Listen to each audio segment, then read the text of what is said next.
माझ्या दिंडोरी लोकसभा मतदारसंघामध्ये विशेषतः नाशिक जिल्ह्यामध्ये 5 मे पासून सातत्याने नोव्हेंबरपर्यंत पाऊस पडला आणि त्यामुळे उन्हाळ कांदा भिजला, खराब झाला, कांद्याला भाव मिळेल अशी आशा होती, परंतु आजपर्यंत कुठलाही बाजारभाव त्या कांद्याला मिळाला नाही।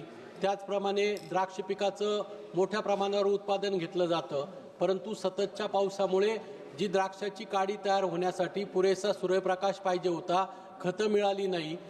त्याचबरोबर बागेत सततचं पाणी राहिल्यामुळे मुळकूत झाली, बुरशीचा प्रादुर्भाव वाढला आणि त्यामुळे काडी परिपक्व झाली नाही। त्याचा परिणाम यावर्षी नाशिक जिल्ह्यातील जवळजवळ 75 ते 80% द्राक्ष बागा ह्या फेल गेलेल्या आहेत। शेतकऱ्यांचा पूर्ण हंगाम वाया गेला। शेतकरी त्यामुळे प्रचंड कर्जबाजारी झाला।